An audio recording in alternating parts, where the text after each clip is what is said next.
성경 말씀 보겠습니다. 창세기 27장 1절부터 10절 되어 있지만 1절부터 4절까지만 한 절씩 교독하겠습니다. 이삭이 나이가 많아 눈이 어두워 잘 보지 못하더니 맏아들 에서를 불러 이르되 내 아들아 하매 그가 이르되 내가 여기 있나이다 하니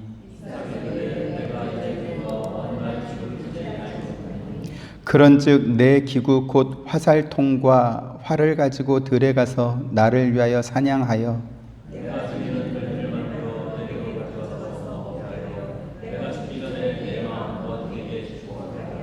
아멘.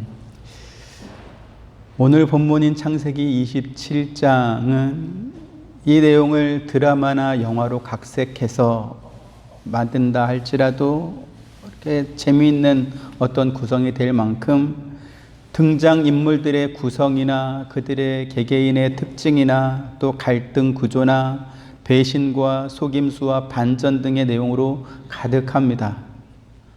나이 많아 앞이 잘 보이지 않는 아버지가 있고 그 아버지가 사랑한 아들이 있었습니다. 그런가 하면 남편의 생각과는 달리 둘째를 더 사랑한 엄마와 또 자기밖에 모르는 약삭빠른 둘째 아들이 등장합니다. 그래서 이와 같은 이삭의 가족의 구성을 한번 살펴보면서 이 가족 구성 속에 숨겨져 있는 하나님의 뜻을 발견해 볼까 합니다. 먼저 첫 번째로 우리가 살펴보려고 하는 인물은 이삭입니다. 1절에 보니까 이삭이 나이가 많아 눈이 어두워 잘 보지 못하더니 이렇게 말씀했습니다. 성경에 눈이 어두워 잘 보지 못한다라고 하는 말은 하나님과의 관계가 어두워져서 하나님의 뜻을 잘 분별하지 못한다라는 그러한 의미로 사용되기도 했습니다. 사무엘상 3장 1절 2절 보시면 아이 사무엘이 엘리 앞에서 여호와를 섬길 때에는 여호와의 말씀이 희귀하여 이상이 흔히 보이지 않았더라.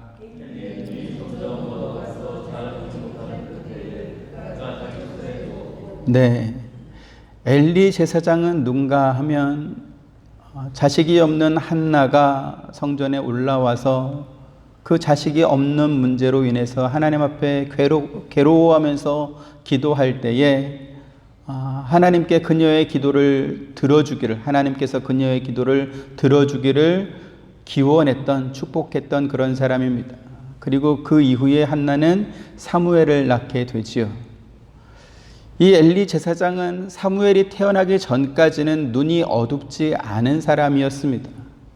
하지만 어린 사무엘이 엘리 제사장의 관할 아래에서, 관리 아래에서 성전에서 일을 할 때쯤부터는 눈이 어두워서 여호와 하나님께서 더 이상 엘리 제사장에게 말씀하지 않으셨습니다.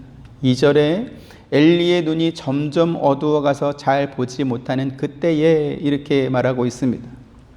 이것은 엘리의 두 아들이자 제사장이었던 홈니와 비느하스가 하나님께 드리는 제사를 멸시하고 또 성소에서 일하는 여인들과 그들이 결혼한 사람들이었음에도 불구하고 성소에서 일하는 여인들과 부적절한 관계를 맺고 있는 것, 죄를 범한 것을 엘리 제사장이 알고도 그 죄를 정확하게 지적하지 않고 대충 이렇게 타이르는 형식으로 넘어감으로 말미암아 그들의 잘못된 행위를 바로잡지 않은 것을 의미합니다. 이렇게 엘리의 눈이 점점 어두워가서 잘 보지 못하는 그 상태가 되자 하나님께서는 더 이상 엘리에게 말씀하지 아니하시고 어린 사무엘에게 말씀하시는 것으로 이제 이스라엘을 대표하는 제사장의 임무가 사무엘에게로 넘어가는 그러한 일이 이제 생기는 것입니다. 오늘 본문 1절에 이삭이 나이가 많아 눈이 어두워 잘 보지 못하더니 이렇게 말씀하고 있습니다. 이것도 그와 비슷한 현상으로 이렇게 보면 될 것입니다. 하나님께서는 야곱과 에서가 태어나기도 전에 이삭에게 말씀하신 바 있었죠. 무엇이었습니까? 큰 자가 어린 자를 섬기리라 라고 하는 분명한 말씀을 주셨습니다. 그런데도 이삭은 하나님 말씀에 순종하기보다는 자기가 더 사랑하는 에서에게 장자의 축복을 주려고 했던 것입니다. 고대 사회에서 이 장자의 축복은 일종의 대관식 내지는 즉위식 같은 그러한 잔치였다, 이렇게 역사는 기록하고 있습니다.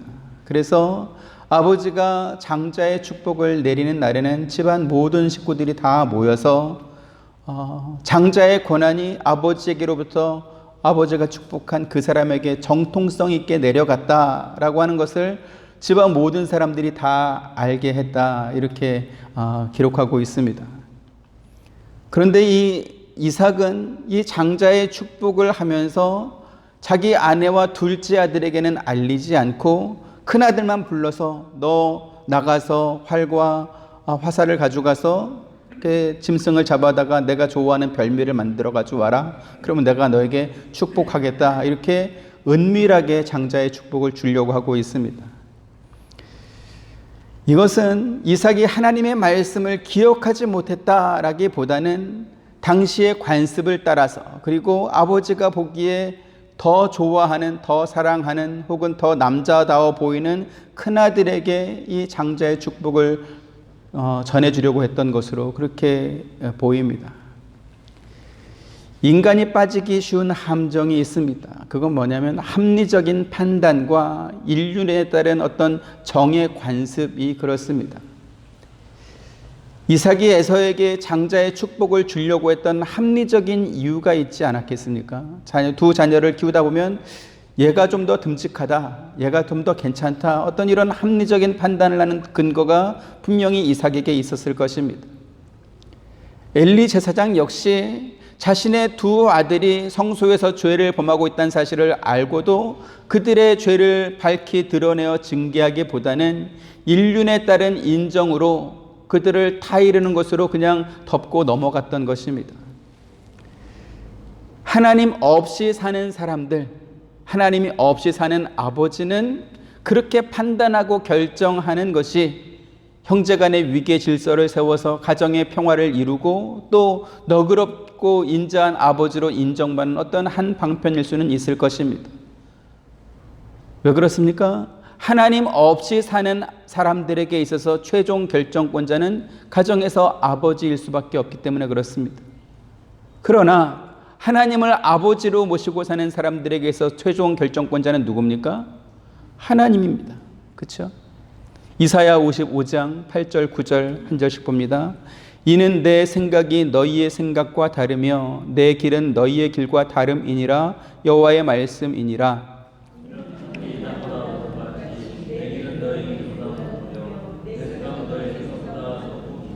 네, 지금 러시아가 우크라이나를 침공하여 1년이 지나도록 전쟁 상황이 계속되고 있습니다. 처음에 전쟁이 발발될 때만 해도 우크라이나가 몇 개월 버티지 못할 것이다, 이렇게 예측하는 군사 전문가가 많았는데 이제는 러시아가 이기지 못할 것이다, 이렇게 예측하는 군사 전문가가 훨씬 많습니다. 여기에는 굉장히 많은 이유들이 있을 것입니다. 그러나 그 중에 빼먹을 수 없는 대표적인 이유가 있습니다. 그건 뭐냐면 전쟁 초기에 우크라이나 저격수들이 러시아의 장군들을 10명 이상 저격해서 사살한 것입니다. 보통 장군들은 전쟁터 일선에 나오지 않습니다. 후방에서 작전을 지시하고 지휘하고, 그래서 그 나라 군대가 어떻게 움직이는지 파악하고 하는 그 일을 하지 전쟁터에 나오지 않습니다.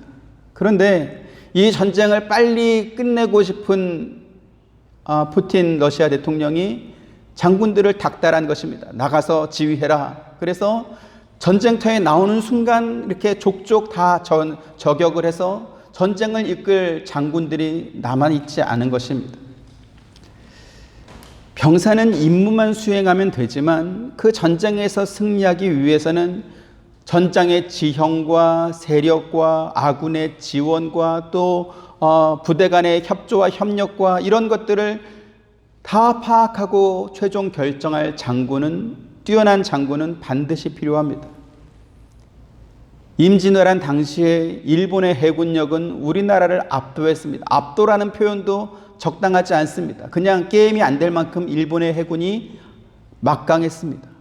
그런데 이기지 못했습니다. 왜 그랬을까요? 우리가 너무나 좋아하는 이순신 장군 한 사람을 일본이 이기지 못해서 전멸에 가까운 패배를 하고 말았습니다. 그래서 그 당시에 있었던 모든 해전의 기록들이 다 남아 있어서 전 세계 해군 사관학교에서 교본으로 사용하고 있고요. 특히 일본은 자기네 나라가 패전한 역사임에도 불구하고 이순신 장군을 연구하는 그러한 학회가 있을 만큼 굉장히 크게 연구를 하고 있습니다. 무슨 말입니까? 그만큼 장군 한 사람이 중요하다라는 것이죠. 그것을 배경으로 만든 우리나라 영화가 있었습니다. 명량이라고 하는 우리나라에서 가장 많은 관객 수를 기록한 영화인데요. 저도 그 영화를 봤습니다. 근데 그 당시에 이순신 장군이 작전을 세우는데 부하 장수들이 이순신 장군의 작전을 이해하지 못하는 거예요. 그래서 굉장히 회의를 하고 이렇게 고민하고 갈등하고 심지어는 전쟁 상황이 벌어졌는데 이순신 장군이 탄 배만 앞에 나가고 나머지는 뒤로 다 빠지고 도망가는 그러한 일이 있었습니다. 물론 영화적 요소를 더 극대화하기 위해서 그렇게 만들었을 개연성도 있지만 그러나 뛰어난 장군의 전략을 동료 장수들도 이해하지 못하고 병사들도 이해하지 못하는 그러한 일들이 있더라는 것입니다. 인간이 싸우는 전쟁도 이러하는데 하물며 우리가 어떻게 하나님의 생각을 다 알겠습니까? 또 우리를 이끌어 가시는 하나님의 방법을 우리가 어떻게 다 이해하고 따를 수 있겠습니까? 그럴 수는 없습니다.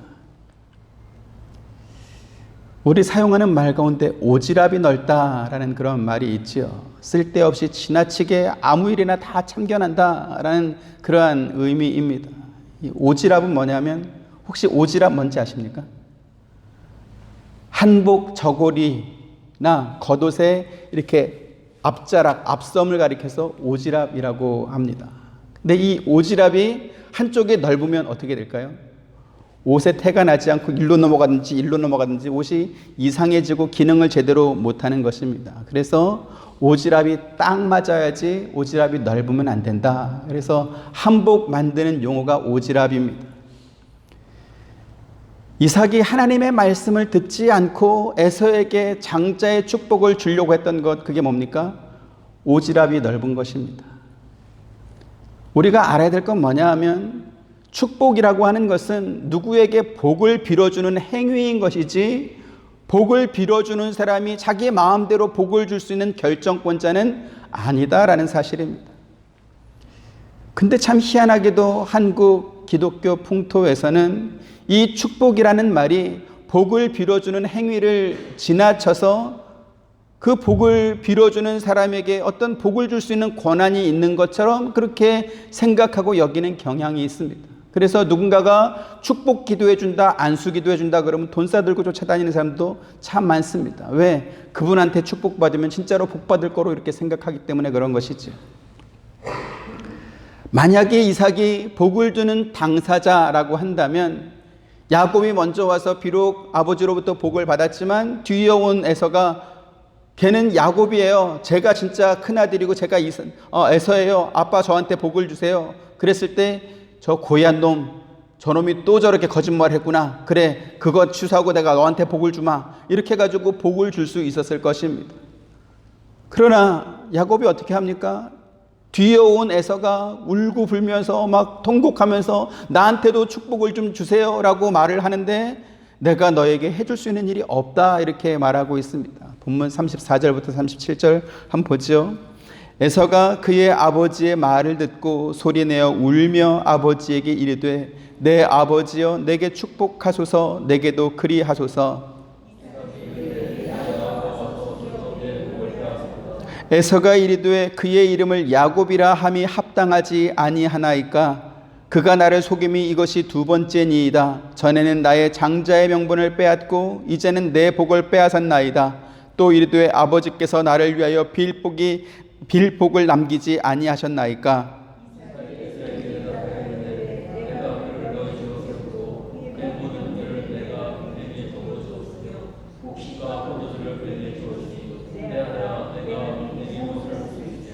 네, 하나님께서 이삭에게 분명히 큰 자가 어린 자를 섬기리라 라고 말씀하셨는데 이삭이 오지랖 넓게도 자기 마음대로 에서에게 축복을 빌어주려고 했던 것이죠. 그러나 하나님께서는 리브가를 통해서 이삭이 하려고 하는 의도를 막으셨습니다.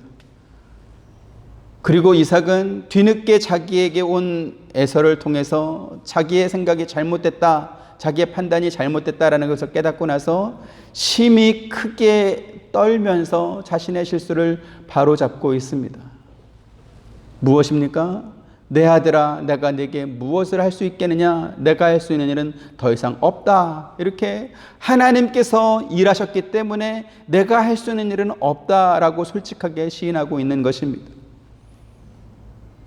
이것은 무엇을 의미하는가 하면 좋은 게 좋은 거라고 이삭에게 복을 비는 자로서, 이삭이 복을 비는 아빠로서 어떤 아들에게든지 그냥 복을 빌어주기만 하면 될 뿐이다. 이것이 아니라 하나님께서 하시는 그 일, 하나님의 주권과 하나님의 선택을 인정하는 것입니다. 축복 기도하고 안수집 기도하는 분들이 이렇게 근거로 내세우는 성경 말씀들이 참 많이 있습니다. 아까도 인용했던 그 엘리 제사장이 한나를 축복하고 모세가 이스라엘 백성들을 축복하고 또 많은 제사장들이나 선지자들이 누군가를 축복하는 그러한 일들이 많이 있습니다. 근데 그렇게 축복하는 것은 우리가 하나님께서 주시는 복을 받아야만, 또 하나님이 주시는 복을 필요로 한다라고 하는 어떤 신앙 고백 면에 있어서 옳습니다. 그것은 마땅히 그래야 합니다. 하지만 그 도를 지나쳐서 축복하는 사람이 마치 자기가 하나님의 복을 나누어 줄 수 있는 어떤 큰 권한이 있는 것처럼 여긴다면 그것은 성경이 말하는 축복이 아니다라는 것이죠.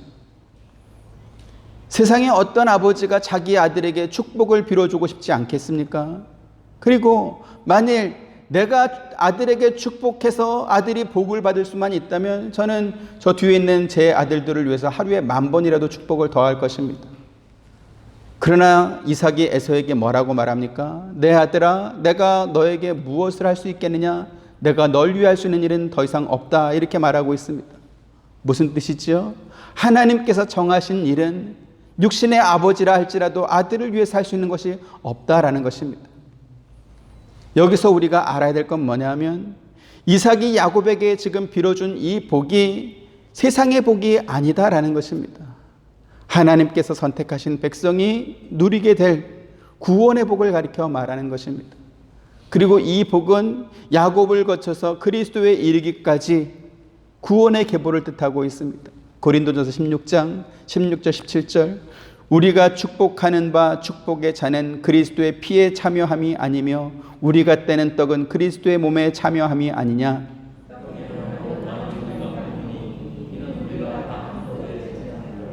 네, 오늘 성찬식 했던 이 말씀에 또 배경이 되는 말씀이기도 합니다.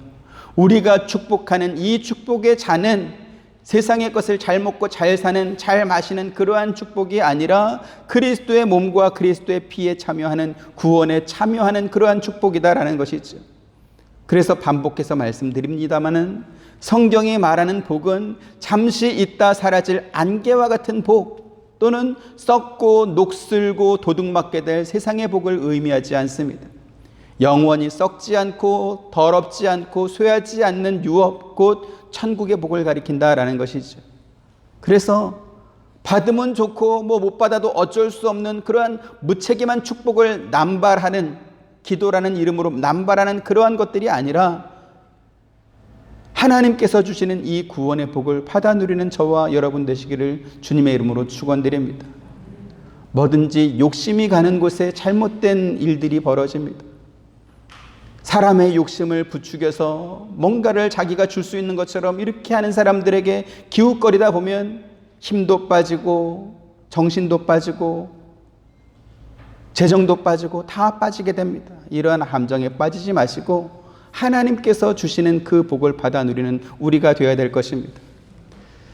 두 번째로 살펴볼 인물은 이삭의 아내 리브가입니다. 이삭이 장남인 에서를 사랑했다면 리브가는 야곱을 더 사랑했습니다.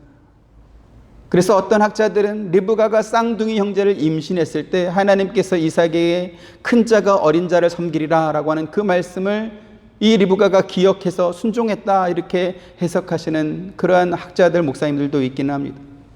그런데요, 그런 해석이 가능하려면 리브가가 이삭에게 가서 당신 기억해 보세요. 하나님께서 이렇게 말씀하지 않았나요? 그러니까 에서가 아니라 야곱에게 축복을 하는 게 맞습니다. 이렇게 남편을 설득해서 그 축복의 권한이 있는 이삭으로 하여금 바로잡을 수 있도록 그렇게 하는 것이 성경적입니다. 다윗이 나이 많아 늙었는데도 불구하고 아직 후계자를 정하지 않았을 때 그의 넷째 아들인 아도니아가 스스로를 높여서 내가 아버지의 뒤를 이어서 왕이 되리라 이렇게 생각을 하고 세력을 불러 모으기 시작했습니다. 군대를 조직했고 형제들을 전부 다 불러 모으고 그리고 왕에게 기름 붓는 제사장까지도 매수해가지고 자기 편으로 끌어들여서 그래서 자기들끼리 따로 어떤 즉위식 내지는 무슨 연합 무슨 이런 잔치를 벌였습니다. 나단 선지자가 이 사실을 알았습니다. 그리고 밧세바를 찾아와서 다윗이 예전에 했던 말, 하나님께서 다윗에게 주셨던 그 말을 기억하게 해라. 남편 다윗에게 가서 왕에게 가서 빨리 이 사실을 알려서 다윗이 이 사실을 바로잡게 해라. 이렇게 말해줍니다. 그리고 밧세바가 다윗에게 가서 그 사실을 알리고 다윗으로 하여금 잘못된 이 상황을 바로잡게 권면하는 것이죠. 열왕기상 1장 16절부터 20절. 밧세바가 몸을 굽혀 왕께 절하니 왕이 이르되 어찌 됨이냐.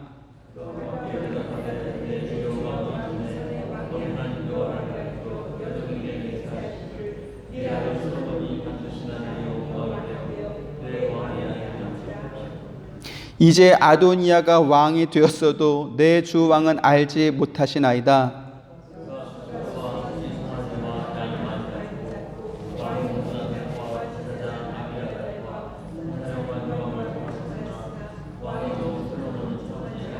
같이 내 주 왕이여 온 이스라엘이 왕에게 다 주목하고 누가 내 주 왕을 이어 그 왕위에 앉을지를 공포하시기를 기다리나이다. 이랬습니다.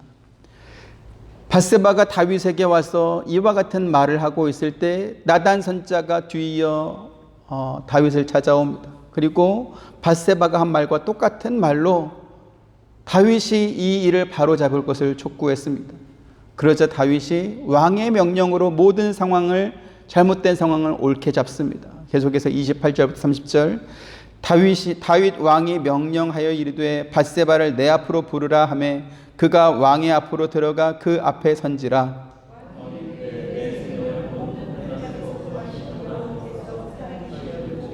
같이 내가 이전에 이스라엘의 하나님 여호와를 가리켜 네게 맹세하여 이르기를 내 아들 솔로몬이 반드시 나를 이어 왕이 되고 나를 대신하여 내 왕위에 앉으리라 하였으니 내가 오늘 그대로 행하리라 이랬습니다. 우리가 성경을 읽으면서 반드시 기억해야 되는 어떤 원리가 있습니다. 그건 뭐냐 하면 지금 30절 말씀에서 보시는 것처럼 하나님께서 다윗에게 다윗을 이어 왕이 될 사람은 솔로몬이라고 말씀하셨기 때문에 그 일을 이행할 사람은 나단 선지자도 아니고 밧세바도 아니고 다윗이어야 한다라는 것입니다. 아도니아가 스스로 왕이 될 욕심으로 군사를 조직하고 왕의 신하들과 자기 형제들을 불러 모아서 큰 잔치를 벌이고 자기 왕권에 자기에게 있음을 이렇게 그 세력을 알리기 위해서 모든 수단을 강구했습니다. 심지어 제사장까지 매수해가지고 자기가 왕이 되는 것이 하나님의 뜻인 것처럼 그렇게 보이도록까지 만들었습니다. 지금 아도니아가 하는 이 행위는 그의 형이었던 압살롬이 아버지를 반역했던 것과 똑같은 일이기 때문에 이 사실을 나단 선지자가 알았다면 이 아도니아의 무리에 속해 있지 않은 다른 군사들을 풀어서 그들을 체포할 수도 있었을 것입니다. 그러나 그렇게 하지 않았습니다. 그들을 체포하기 전에 먼저 다윗에게 이 사실을 알리고 다윗 왕이 이 잘못된 것을 바로잡도록 했다라는 것이죠. 신약에서도 이와 같은 일들은 똑같이 있습니다. 신구약 성경 역사에서 하나님께서 일관되게 하시는 말씀이 있다라는 것입니다. 고린도전서 14장 34절 35절 여자는 교회에서 잠잠하라. 그들에게는 말하는 것이 허락함이 없나니 율법에 이른 것 같이 오직 복종할 것이요.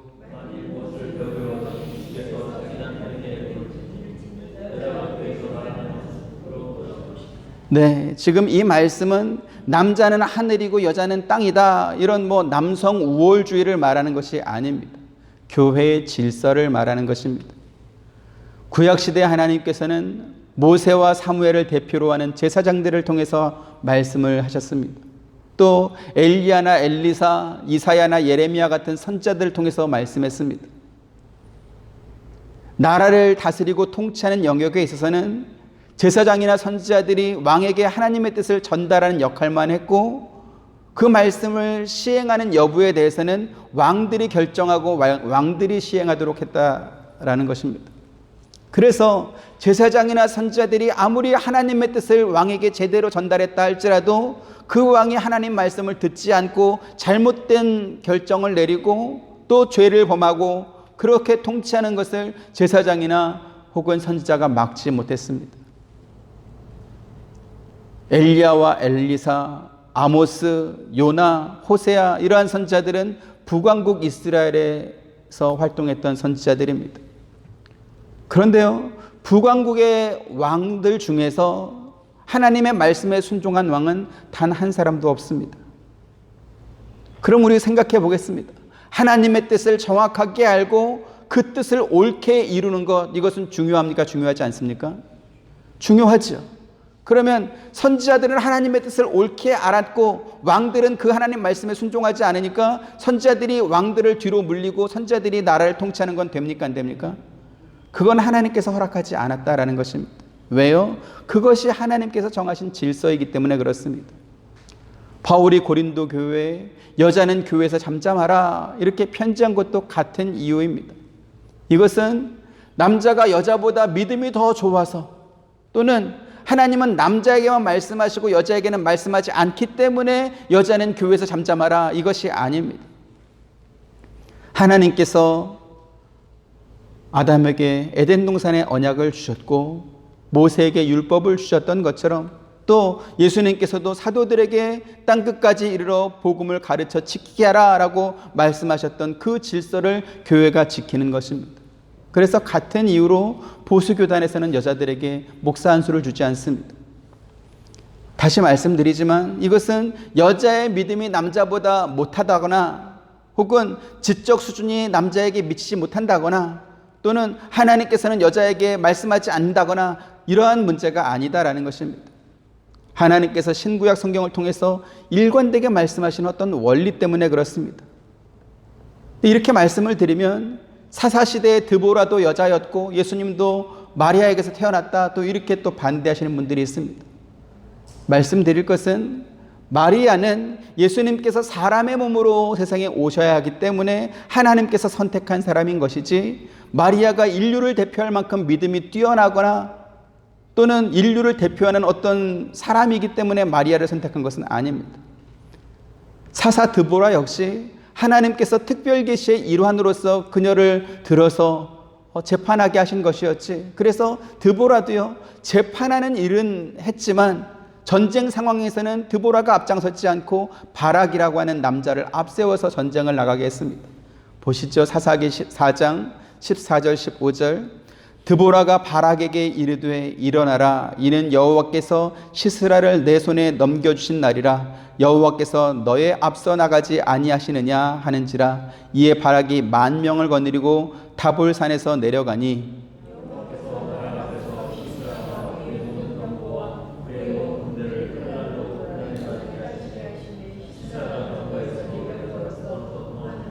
네, 오늘 본문에 리브가가 쌍둥이 아들들을 잉태했을 때 하나님께서 이삭과 리브가에게 하신 말씀, 곧 큰 자가 어린 자를 섬기리라 라고 하는 이 말씀을 리브가가 기억했을 수도 있을 것입니다. 그래서 만약 리브가가 그 말씀을 기억하여 하나님의 뜻대로 이루어지길 원했다면 성경의 질서를 따라서 리브가는 마땅히 남편인 이삭에게 그 사실을 말을 해서 이삭이 잘못된 것을 바로잡도록 해야만 했을 것입니다. 그런데 리브가는 그렇게 하지 않았습니다. 오늘 본문 8절부터 14절까지 보면 이 리브가는 앞을 잘 보지 못하는 남편의 약점을 이용해서 자기가 더 사랑하는 야곱이 장자의 축복을 받을 수 있도록 주도적인 역할을 하고 있더라는 것이죠. 야곱이 약삭 빠른 사람이긴 했지만 그러나 또 겁이 많았던 사람인 것 같습니다. 그래서 엄마가 이렇게 아빠를 속일 것을 이렇게 지시하자 겁을 내는 것이죠. 형하고 저하고는 근본이 다릅니다. 형은 털이 많은 사람이고 나는 매끈한 사람이고 목소리도 다르고, 그래서 아버지가 내가 에서가 아니고 야곱인 것을 알게 되면 축복은 고사하고 저주를 내릴까 봐 내가 두렵습니다. 이렇게 주저하자 리브가가 야곱에게 이렇게 말합니다. 13절 같이 봅니다. 시작.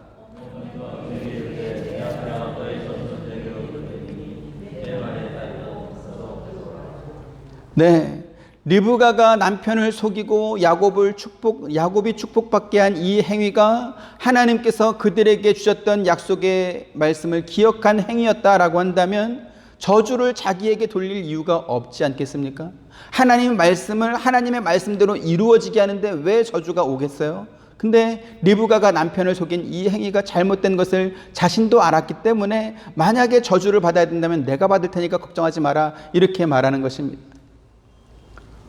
오늘 본문은 리브가가 야곱을 더 사랑할 만한 또 다른 이유가 있다, 이렇게 설명하고 있습니다. 그건 뭐냐면 야곱이 에서를 속인 것을 에서가 이제 뒤늦게 와서 알게 되었죠.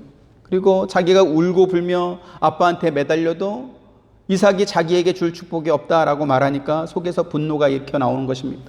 그래서 아버지가 죽고 나면 내가 반드시 저 동생 야곱을 죽이리라 라고 하는 어떤 그런 혼잣말인지 아니면은 이렇게 소리치는 것인지 이것을 리브가가 들은 것입니다. 그래서 야곱을 집에서 도망가게 하려고 남편에게 가서 이런 말을 합니다. 46절 같이 봅니다. 시작. 리브가가 이삭에게 이르되 내가 햇사람의 딸들로 말미암아 내 삶이 싫어졌거늘 야곱이 만일 이 땅의 딸들 곧 그들과 같은 햇사람의 딸들 중에서 아내를 맞이하면 내 삶이 내게 무슨 재미가 있으리까. 네, 지금 이제 리브가가 남편을 속였다는 말은 이렇게 잘 못하는 겁니다. 근데 야곱은 도망치게 해야 될 것 같습니다. 그래서 무슨 핑계를 대냐면 햇사람의 딸들, 지금 이삭이 거주하는 곳이 햇쪽 속의 땅이거든요. 그래서 이 땅에 사는 사람들에게서 며느리를 택할 것이 아니라 우리 가족에서 며느리를 택하는 것이 이삭에게 좋다라는 그러한 핑계를 지금 대는 것이죠. 햇사람의 딸은 그럼 누굽니까? 에서의 부인입니다. 창세기 26장 34절 35절 에서가 40세에 햇쪽 속 부에리의 딸 유딧과 햇쪽 속 엘론의 딸 바스맛을 아내로 맞이하였더니, 네, 지금 햇쪽 속은 하나님께서 가나안 땅을 이스라엘에게 주기 전에 그곳에 살던 사람, 그 족속 중에 하나입니다. 그래서 가나안의 7 족속이다 이렇게 성경은 말하고 있는데 그 부족 가운데 하나가 바로 헷 족속입니다. 하나님께서 아브라함과 이삭과 야곱에게 가나안 땅을 주겠다 이렇게 약속하셨지만 그들이 살아있는 동안에는 그 땅을 자기들의 유업으로 받지 못하고 아직은 나그네로 생활할 그때였던 것이지요. 그런데 에서가 그 헷족 속의 딸들을 2명을 자기 아내로 맞이했고, 그리고 이 2명의 며느리와 리브가 사이에 아주 심각한 갈등이 있었던 것으로 그렇게 보이고 있습니다. 그래서 그녀의 삶이 싫어졌다 이렇게 말하고 있지 않습니까? 여기 지금 싫어졌다라고 표현된 원어의 뜻은 혐오하다 또는 몹시 슬퍼졌다라는 의미입니다. 하나님을 모르는 헷족 속의 며느리와 이 리브가 사이에서 그녀의 삶이 몹시 슬퍼지고 또 혐오스럽게 느껴지는 그러한 갈등들이 있었던 것을 우리가 추정할 수 있습니다.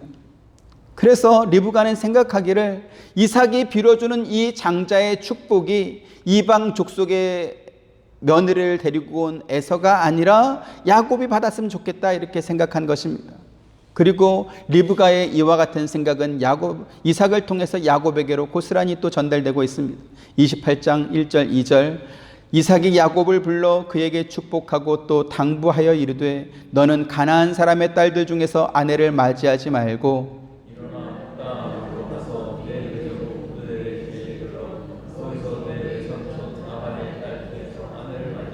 네, 리브가가 남편을 속여서 야곱에게 축복하게 하지 않고 이삭이 정상적으로 야곱을 축복할 수 있도록 이렇게 지혜롭게 권면했더라면 형제간의 원수가 되는 그러한 일들은 발생하지 않았을 것입니다.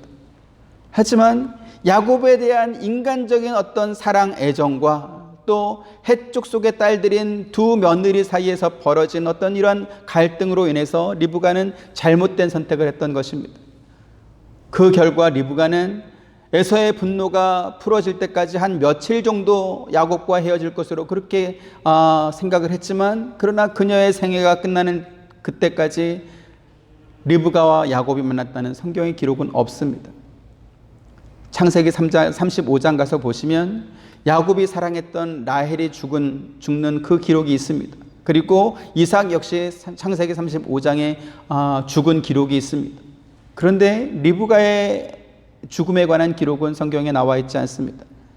단지 죽음에 관한 기록만 없을 뿐만 아니라 오늘 본문 이후로 리브가는 성경의 기록에서 사라집니다. 리브가는 어떤 사람입니까? 야곱을 너무나 사랑해서 큰아들이 마땅히 받아야 될 장자의 축복권을 이렇게 이삭에게 주고 싶어 했던 그러한 사람이었습니다. 그래서 그것을 위해서 자기 남편까지도 속였습니다. 그러면 그렇게 큰 사랑을 받은 야곱이니까 비록 목숨을 부지하기 위해서 집을 떠나서 삼촌 라반의 집에서 20년 동안 고생하긴 했어도 20년 만에 집으로 돌아왔을 때 야곱은 누구를 제일 먼저 찾아야 되겠습니까? 자기 엄마를 찾아야죠. 그렇죠? 자기 엄마 때문에 엄마가 자기를 위하는 그 마음 때문에 이러한 일들이 벌어졌기 때문에 집으로 돌아올 때 당연히 엄마를 먼저 찾아야 맞았을 것입니다. 근데요, 야곱이 형과 함께 집으로 돌아오지 않고 형은 먼저 집으로 가라 그러고 자기는 세겜에 머뭅니다. 그리고 한참 살다가 헤브론으로 이제 가는데 거기서 아버지를 만나서도 엄마에 대한 안부를 전혀 묻지 않습니다. 그래서 성경은 이 사건 이후에 리브가와 야곱이 만났다라는 어떤 기록이 없는 것이죠. 성경이 침묵할 때는 침묵하는 이유가 또 있을 것입니다. 잘못된 선택을 하고 그 잘못된 선택의 결과를 리브가가 평생 받은 것입니다. 세 번째로 살펴볼 인물은 에서입니다. 세상에 흠 없는 사람이 어디 있을까요? 누구나 크고 작은 흠결이 다 있을 것입니다. 성경의 증거를 보면 에서는 즉흥적인 사람이고 경솔한 성격인 것은 맞는 것 같습니다. 그러나 에서와 야곱을 비교했을 때 모든 면에서 에서가 야곱보다 훨씬 낫다, 이런 생각을 지울 수가 없습니다.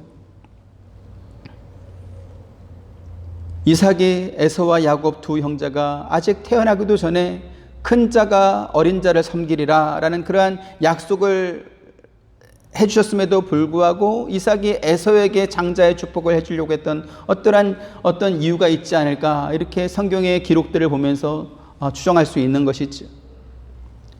아들로서 그리고 남자로서 에서가 가진 인간적인 매력이 분명히 있습니다. 딱 한 번 사냥하고 돌아와서 너무나 배고픈데 동생이 만들고 있는 그 음식을 먹고 싶어서 장자의 명분을 판 경솔한 잘못은 분명히 있습니다.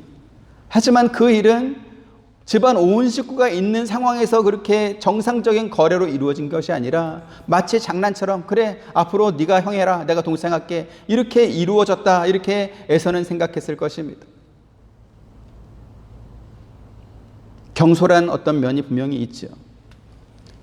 그에 비해서 에서의 장점은 참 많습니다. 그는 사냥에 익숙한 그러한 사람이면서도 동시에 자기가 사냥해온 그 짐승으로 아버지가 좋아하는 맛있는 음식을 만들어줄 만큼 그렇게 요리를 잘했던 그러한 사람입니다.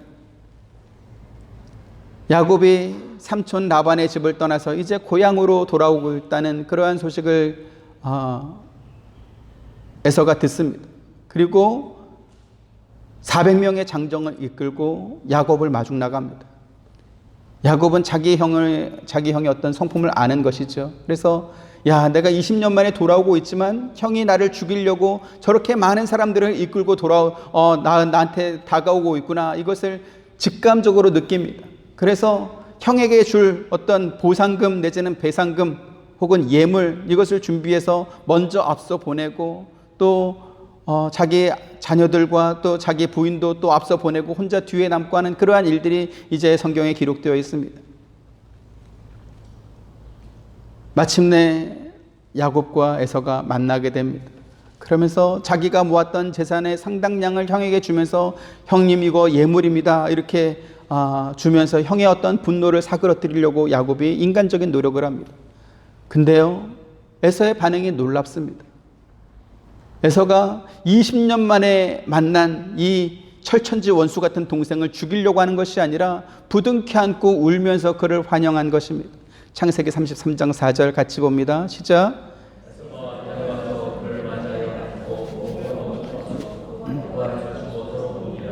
네, 죽이고 싶었던 동생이었지만 20년 만에 동생이 가족들과 식솔들을 이끌고 돌아올 때 만나서 너 이놈 그리고 따져 물은 것이 아니라 먼저 달려와서 부둥켜 안고 울고 환영해 주는 것입니다. 앞서 야곱이 형에게 예물을 주려고 많은 양의 어떤 짐승과 이런 것들을 준비했다고 하지 않았습니까? 그러면 에서는 동생이 주는 그 예물을 덥석 이렇게 냉큼 받았을까요? 그것도 아니었습니다. 33장 9절 또 봅니다. 시작.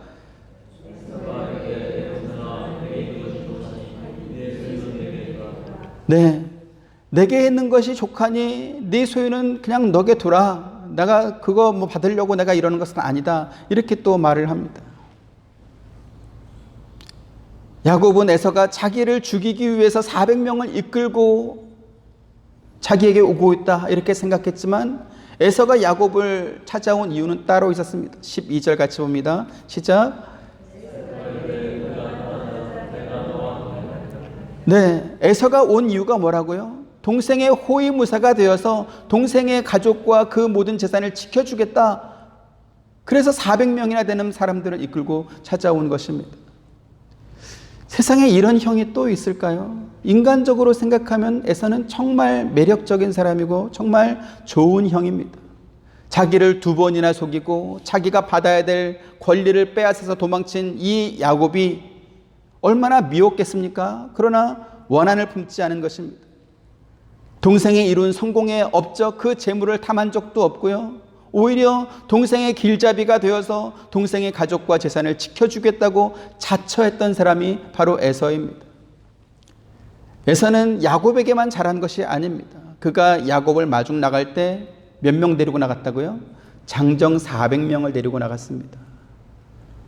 전에 아브라함이 자기 조카 롯을 구하러 갈 때 몇 명 데리고 갔습니까?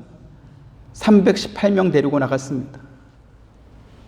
지금 야곱이 이 에서가 400명 데리고 간 사람이 자기 집안에서 부리는 종이라고 한다면 아브라함보다 훨씬 더 성공한 사람일 것이고, 만약에 친구들이라고 한다면 그의 리더십과 그의 인간관계가 얼마나 좋았는가를 우리가 또 추정해 볼 수 있는 것입니다.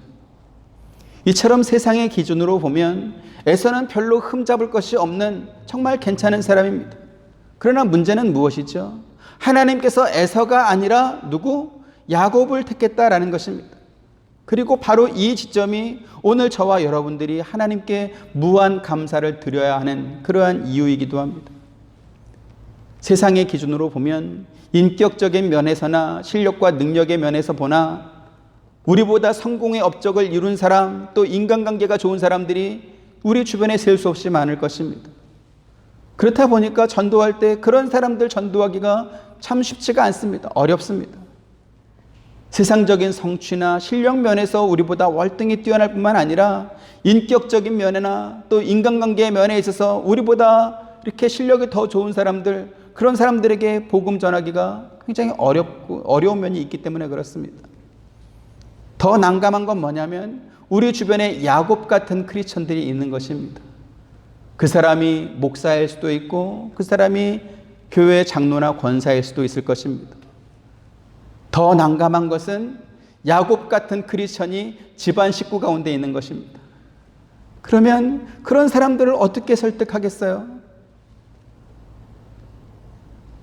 이때 우리가 그 사람들을 전도하기 위해서 할 수 있는 일이 정말 없어 보입니다.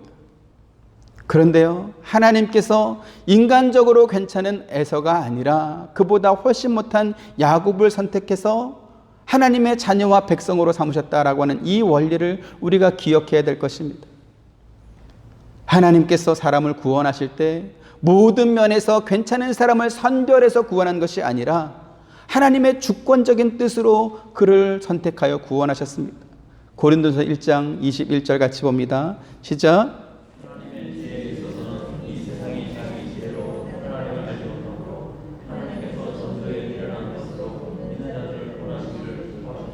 네, 아멘. 에서 같은 사람이 성도가 되면 얼마나 좋겠습니까? 모든 면에 있어서 괜찮은 사람이 성도면 참 좋겠죠. 근데 안타깝게도 어떤 사람이 많습니까? 야곱 같은 사람이 훨씬 많습니다. 다 보니까 나는 아닌데 하는 그런 얼굴을 하고 계시는데 저만 그런 걸로 그렇게 하시죠. 그렇다 보니까 그 에서 같은 사람을 전도하기 위해서, 축복하기 위해서 교회에서 문턱을 낮춰야 된다, 또 뭐 그들을 축복해야 된다, 별별 방법들을 다 사용합니다. 동성애자도 괜찮고 어떤 사람도 괜찮고 하여간 색깔을, 교회 같은 어떤 색깔을 다 없애고 죽이고 낮추고, 그래서 하여간 그 사람들을 축복해 주기 위해서 애를 쓰는 교회가 얼마나 많은지 모릅니다. 다시 말씀드리지만 누군가를 축복하고 누군가를 그냥 내버려 두는 것은 누구의 권한입니까? 그것은 하나님의 권한입니다. 이삭이 에서를 축복하고 싶은 어떤 합리적인 이유가 분명히 있지 않았겠습니까? 아버지보다 아들을 아는 사람이 어디 있겠어요? 그러나 그것은 뭐가 넓은 거라고요? 오지랖이 넓은 것입니다. 하나님께서 야곱을 선택하셨으면 야곱에게 장자의 축복을 주는 것이, 그것이 옳습니다.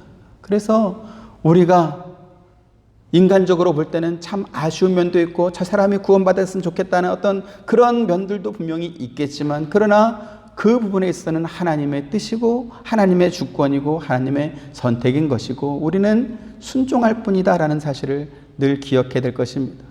그러면서 우리가 잊지 말고 하나님께 감사해야 될 것이 있지요. 그건 뭐죠?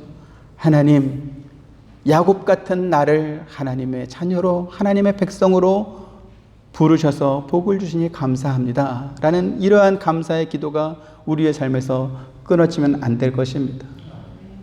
우리 주변에 에서 같은 능력 있는 사람이 얼마나 많습니까? 그러나 나 같은 사람을 부르셨습니다. 야곱에 관해서는 다음 주에 말씀드리도록 하겠습니다. 기도하겠습니다. 은혜로우신 아버지 하나님, 감사합니다. 이삭이 잘못한 면이 있고 리브가가 잘못한 면이 있습니다. 누가 봐도 아깝고 안타까운 인재인 에서 같은 사람도 있습니다. 이 모든 것을 주관하시고 이 모든 것을 이끄시는 이가 하나님이십니다. 우리가 어떻게 하나님의 생각을 알겠으며 하나님의 뜻을 이해하겠습니까?